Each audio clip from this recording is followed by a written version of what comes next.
Hi, this is Browns beat writer Nate Ulrich here in Berea after the Browns finished another week of preparation. With a 1-3 record, they're going to be heading to face the Baltimore Ravens, who are also 1-3, Sunday in Baltimore. I'm going to give you a few keys to the game for each side of the ball. On offense, the Browns really need to pick up where they left off in San Diego. The offense had its best performance of the season, putting up 27 points. Quarterback Josh McCown had one of the best games of his career, throwing 2 touchdown passes, no interceptions for a ton of yardage. And, rookie running back Duke Johnson really came alive with 9 catches, proved that he can be that versatile player that they wanted when they drafted him in the 3rd round this year. He was all over the field, lining up in the slot at receiver on a touchdown pass from Josh McCown of 34 yards. He ran the ball well when he got it. And Isaiah Crowell, the starting running back, really ran well and for a nice average too. Tight end Gary Barnidge continued to show he can be a real weapon for the offense.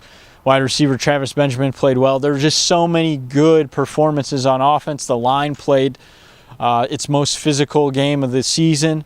Unfortunately, it all went to waste, though, basically because the defense let the team down in a high-scoring game and lost 30-27. On offense this week, aside from keeping all that momentum going, what they really got to focus on is, this Baltimore Ravens defense isn't what it once was. Ray Lewis and Ed Reed have been gone for a while now, and Terrell Suggs, the best defensive player on that team, suffered a season-ending Achilles injury in Week 1. So really, the guy to watch is Elvis Dumervil, 4-time Pro Bowler, has 10 sacks in 8 games against the Browns, more than any other opponent he's played in his career. So the Browns really got to be aware of where he's going to be at all times, which is going to be across from Mitchell Schwartz and Joe Thomas, both the tackles in the base defense, and he lines up primarily across from right tackle Mitchell Schwartz on 3rd down in those key pass rush situations. So that's going to be a matchup to watch for sure. Also, the Browns just have to continue to be very physical up front and, basically assert their will. The offensive line's been up and down this season. They really need to continue to run the ball well, and that'll be a key. That's a blueprint they laid out a long time ago for this offense. On defense, there's a lot of things to watch. The Ravens, again, just kind of like the Chargers, they're banged up on offense. The Chargers were down 3 starting offensive linemen, and two of their top 3 receivers were hurt during the game. Well, the Ravens are very thin at receiver. Steve Smith out with a back injury. The rookie Brashad Perriman's also out, 1st-round pick. But, hey, they still have Joe Flacco, who's won a Super Bowl, who's 13-1 against the Browns as a starter.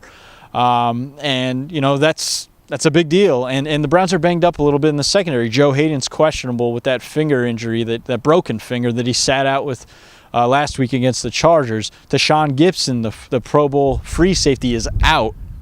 He is out with an ankle injury he suffered against the Chargers, so Jordan Poyer is going to fill in as the starting free safety, and that's going to be key because, we know Joe Flacco has the big arm, and even though he doesn't have his, top targets, he can still air it out and try to beat the Browns deep. Another thing the Browns are really going to have to watch out for is just giving up the big chunk plays.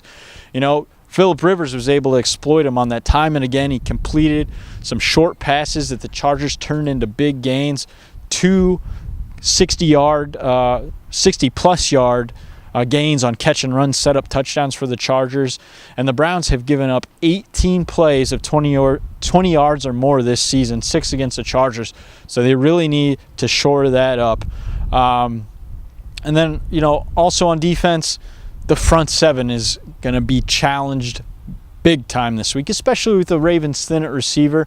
And they do have Joe Flacco, and are certainly going to pass, but they want to run the ball. Justin Forsett, the running back for the Ravens, is coming off a 150-yard performance in their first win last Thursday against the Pittsburgh Steelers. And they have the best offensive line the Browns have faced so far this season, according to Mike Pettin. And a lot of the defensive guys I talked to this week said they're the most aggressive group. They do things after the play to irritate you. They're a nasty bunch. So the Browns' front 7 really needs to get after it and step up.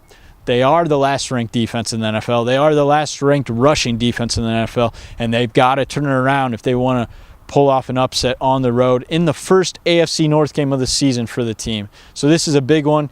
1-3, the Browns desperately need a win. Things have already been going downhill, but they could really fall apart if they don't pull this one out. And I think they do have a chance. It's going to be a close game. But again, it's so tough to win on the road in this league.